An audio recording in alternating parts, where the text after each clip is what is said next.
So when you're looking at cortisol, there are a few things you can look at that'll really help to clear up what's going on with a patient. When you look in serum testing, you can get total cortisol. And this measurement is not without its use, but it's not a very big window into the cortisol picture. When you look at saliva testing, you've got a twofold increase. One, you've moved from total cortisol to free cortisol, which is a preferable measurement, but also you're looking at cortisol, free cortisol levels throughout the day. So we want to look at that dynamic pattern of free cortisol as it rises in the early morning and falls throughout the day. Now, you can look at that pattern either in saliva or in urine testing. You can see this study from 2005 and 2006 where they looked at chronic fatigue patients and they looked at healthy controls. And what they saw is that the free cortisol pattern goes up and down throughout the day in both healthy controls and chronic fatigue patients. Similarly, in saliva or in urine. The studies that we've done in-house have confirmed this, where we've looked at multiple saliva samples, so 3 saliva samples over a 2-hour period, and then we've compared that to a urine sample that represents that same 2-hour period, and you can see very nice correlation. So you can use either urine or saliva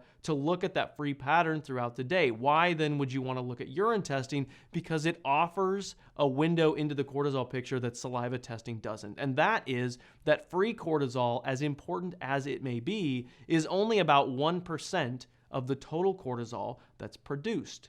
But the metabolites of cortisol, which can only be tested in urine, represent about 80%. So if I want a good marker for total cortisol production, you're better off looking at the total of the metabolites in urine instead of the free cortisol. Ideally, you can look at all of those things, free cortisol over time, along with the total of the metabolites, and that's what we're able to do with Dutch testing.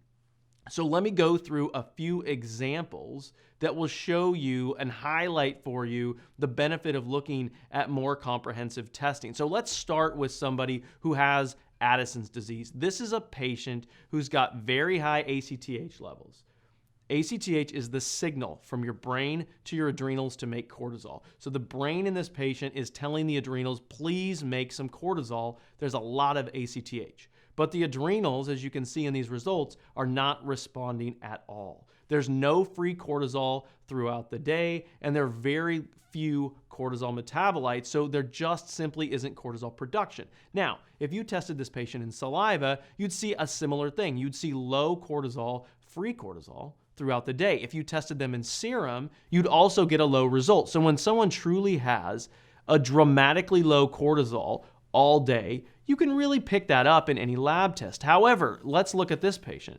Here's a patient who also has low free cortisol. So one might assume, like the first patient, that they have low production of cortisol. However, when you look at the total of their metabolites, they're actually making more cortisol than literally 99% of the population, but the free cortisol is relatively low. So what's going on in this sort of patient? Well, this patient happens to be morbidly obese, over 400 pounds. What happens with obesity? Well, obesity happens to be a type of situation that perfectly highlights why we prefer the more comprehensive adrenal test for Dutch testing.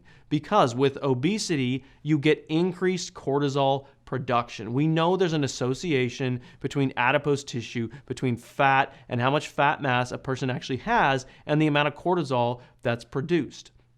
But when you look at free cortisol levels, whether in saliva or in urine, studies show there's either no correlation at all or there's a slightly negative correlation. There is no positive correlation until you look at the metabolites. When you look at the correlation between cortisol metabolites and BMI, or body mass index, as a marker for how much fat a person may have, you see a very strong positive relationship. When you look at our data collected from over 5,000 female patients, you can see a very strong relationship between cortisol production, by way of looking at the metabolites, and BMI. And again, with our data, when you look at free cortisol levels overall throughout the day as it relates to BMI, there really isn't much of a relationship there. So what's happening in these people is the cortisol production has dramatically increased, but the cortisol clearance has increased to at least the same degree so that if you want to really characterize what's going on with this patient, you can be dramatically misled if you're only looking at the free cortisol portion. You need to look at the metabolites as well. In the patient that we just looked at, she's producing a lot of cortisol, but you will only know it if you look in the urine at the total of the metabolites.